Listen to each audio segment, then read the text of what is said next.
Buenas a todos.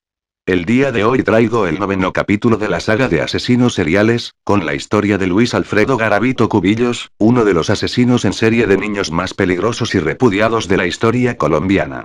Bien, sin más paja, que empiece la historia.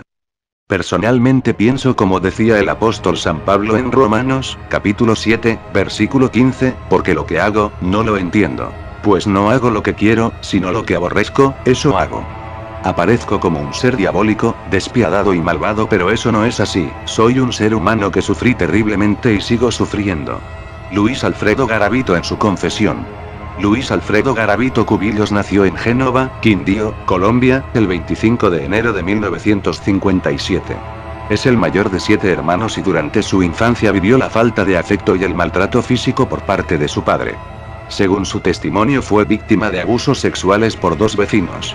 Se convirtió en un chico retraído, taciturno, profundamente infeliz, que tenía explosiones violentas. Vivía en Génova, un pueblo de praderas verdes y cafetales, en el departamento del Quindío en Colombia. Estudió hasta 5º grado de primaria y un día se marchó. Nada se sabe de su familia, tan solo de un primo que le facilitó una buena coartada en alguna ocasión. Tuvo varios trabajos, generalmente en almacenes como vendedor. Hasta principios de los 90 intentó llevar una vida normal. Pero ya era alcohólico y tenía accesos de ira que le movían a golpear a sus compañeros y a enfrentarse con sus jefes. Cuando rondaba los 35 años, decidió someterse a tratamiento psiquiátrico en el Seguro Social. Lo recibió durante 5 años y si bien no le ayudó a corregirse, el certificado médico de tratamiento le sirvió varias veces para impedir que le despidieran por violento. Cada día su comportamiento era menos sociable y le resultaba imposible mantener un empleo formal. A mediados de los 90 comenzó a recorrer el país como vendedor ambulante. Vendía estampas religiosas con la imagen del Papa Juan Pablo II y del Niño del 20 de julio, uno de los más venerados en Colombia.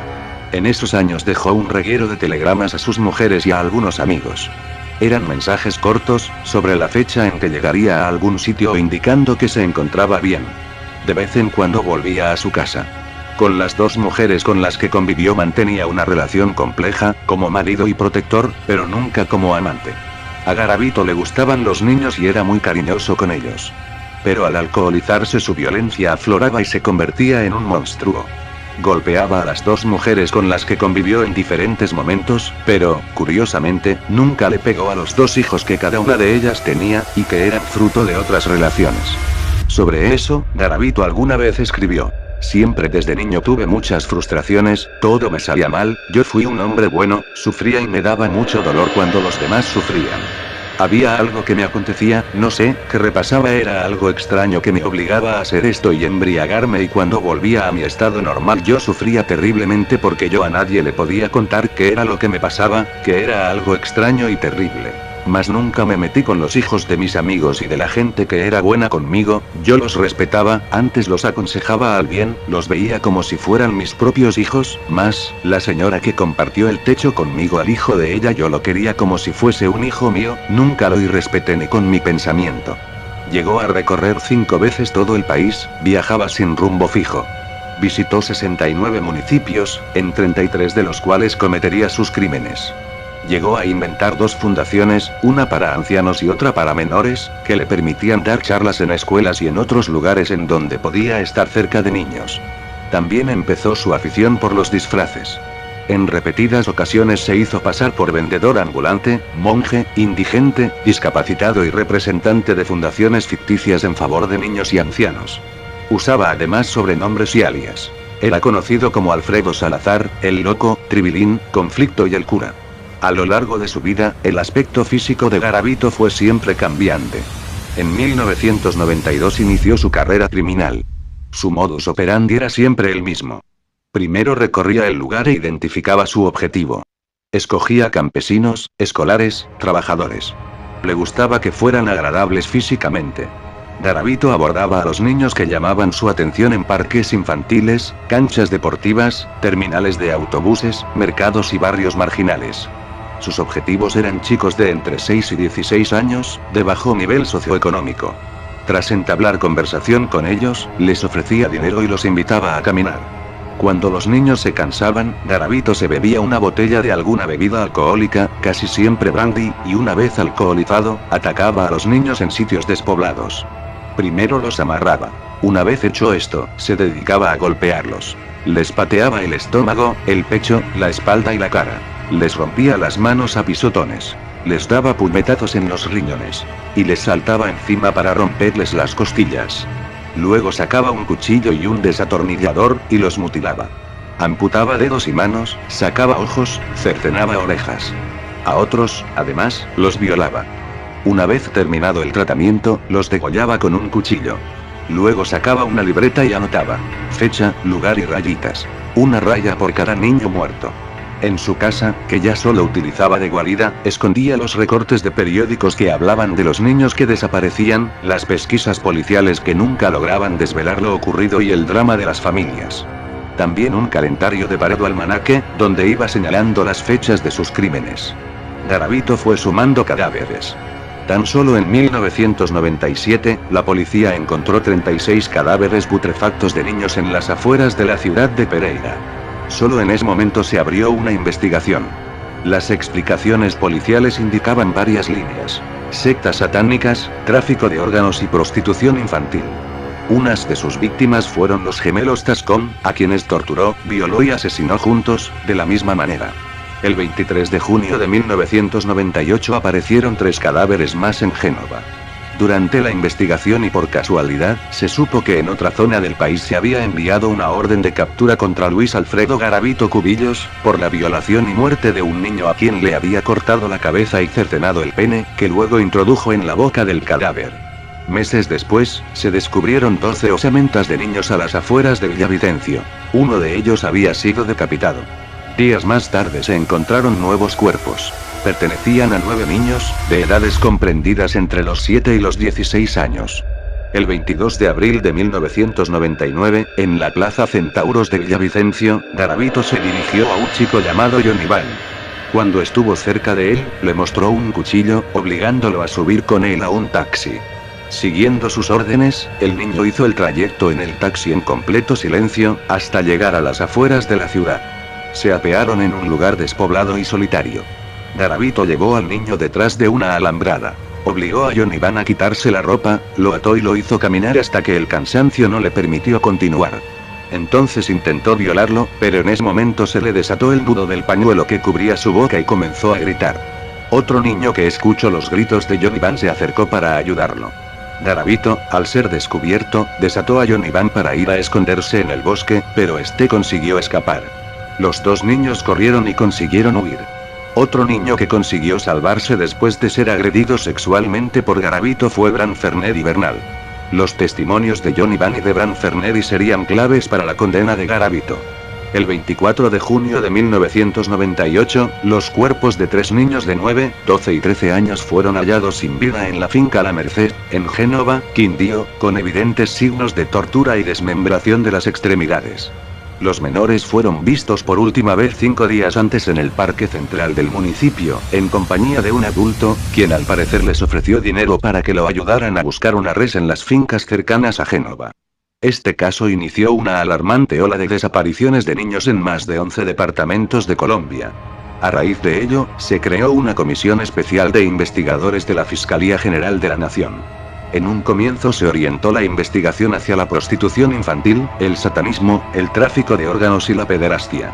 Con base en un cruce de información entre la policía de Tunja, Armenia y Pereira, se logró establecer que los casos de desaparición de menores en esas ciudades guardaban similitud, ante lo que se conformó un álbum con fotografías de 25 posibles sospechosos.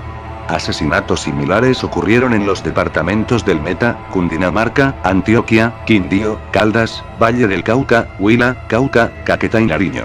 En julio de 1999 se celebró una reunión cumbre en Pereira, con todos los investigadores, fiscales y equipos científicos comprometidos con cada uno de los casos. En la mayoría de las escenas de los crímenes de niños se hallaron elementos comunes. Fibras sintéticas de ataduras, bolsas plásticas, botellas y tapas de bebidas alcohólicas. El hallazgo de las osamentas, en su mayoría completamente deterioradas y fragmentadas, complicó las labores de identificación de las víctimas y exigió un cotejo genético que proporcionara resultados exactos. En ocasiones, solo se encontraban un fémur, un cráneo, o huesos mezclados pertenecientes a distintos cuerpos humanos en el lugar donde Garavito enterró a sus víctimas. La primera tarea del entonces recién creado Laboratorio de Genética Forense de la Fiscalía General de la Nación, fue la de realizar un estudio de identificación especializada, con base en muestras de sangre y restos óseos, de las supuestas víctimas de Luis Alfredo Garavito. El laboratorio inició sus labores en 1999, precisamente a raíz del caso Garavito. Gracias al cotejo genético se logró la identificación de algunas víctimas. Juan David Marín Vélez, su hermano Jason David Vélez, Carlos Andrés Zapata Giraldo, Jairo Andrés Marulanda, Óscar Adrián Grisales y Jonathan Kirama Uchima. Otros 93 niños han sido identificados por el Instituto de Medicina Legal y Ciencias Forenses, mientras que 82 cuerpos permanecen como no identificados. Mediante el cruce de información entre los diferentes equipos policiales, se estableció que una de las fotografías del álbum con el nombre de Bonifacio Morera Lizcano correspondía en realidad a Luis Alfredo Garavito Cubillos, persona sobre quien pesaba una orden de captura de la Fiscalía 17 especializada de Tunja por el homicidio de un niño de 12 años de edad. El 22 de abril de 1999, miembros del Cuerpo Técnico de Investigación de la Fiscalía capturaron in flagranti a Garavito en Villavicencio, en los momentos en que intentaba agredir sexualmente a un menor. Pese a que Garavito dio un nombre falso, la policía lo identificó gracias a sus huellas digitales. Lo interrogaron durante horas. Cuando se vio acorralado por el fiscal que le interrogaba, Luis Alfredo Garavito cayó de rodillas, soltó el llanto, pidió perdón por lo que había hecho y dijo que iba a confesar. Sacó su pequeña libreta negra y detalló, uno a uno, todos sus crímenes. Por ejemplo, el 8 de junio de 1996, en Tunja, había una raya. Esa anotación correspondía a Ronald Delgado Quintero, una de sus víctimas. La libreta ayudaba a Garavito a recordar a los muertos. Era el recuento de sus andanzas. 4 de los asesinatos los había cometido en Ecuador. Confesó ser el responsable no solo de la muerte del menor hallado en Tunja, sino también de los 3 niños de Génova y lo peor, de otros 172 crímenes cometidos contra niños y adolescentes en 11 departamentos del país y en el extranjero, entre 1992 y 1998. Garavito se convertía así en el segundo asesino en serie más prolífico de la historia contemporánea. Sobre uno de sus crímenes declaró: "Yo no veía la forma de yo salirme alto tan terrible, es algo que yo no sé explicar, mas nunca pensé hacerle daño a Ronald Delgado Quintero. Lamentablemente se apareció cuando yo estaba bajo ese estado. Y a las circunstancias como lo maté me vengo a enterar cómo fue que quedó el cuerpo". Garavito fue juzgado por 172 asesinatos. Era la primera vez que un asesino en serie sudamericano acumulaba tantos cargos de homicidio. De todos ellos, Garavito recibió 138 fallos condenatorios. 32 casos quedaron pendientes, 1 en apelación y 1 esperando sentencia. La suma de las condenas era de 1853 años y 9 días. En una entrevista concedida al periodista Guillermo Prieto Larrota Pirri y transmitida por el canal colombiano RCN el 11 de junio de 2006, Garavito negó haber violado a sus víctimas. En este mismo trabajo periodístico dicho asesino aseguraba que había cometido los crímenes por supuestas órdenes del diablo. Anunciaba además que había sido ordenado pastor de la Iglesia Pentecostal Unida de Colombia, Iglesia Unitaria, y que aspiraba, algún día, a tener una curul en el Congreso de Colombia, para defender los derechos de los niños. La pena máxima en Colombia es de 60 años, y por colaborar en la recuperación de los cuerpos y por buena conducta le disminuirían la condena de 12-16 años.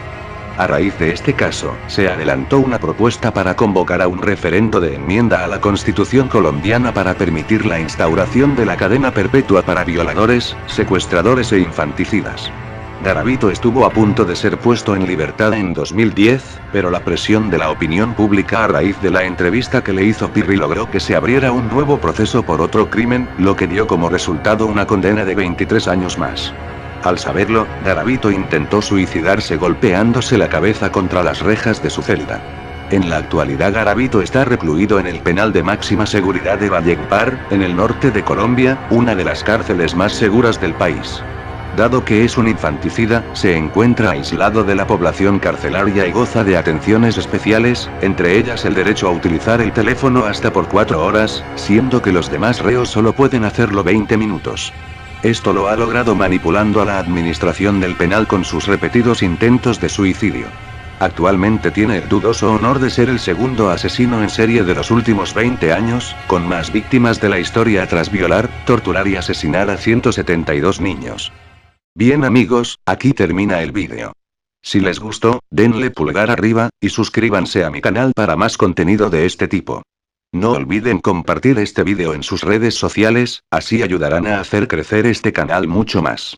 Síganme en Twitter para que estén pendientes de las novedades de este canal. Aquí se despide Brian M924. Hasta el próximo vídeo.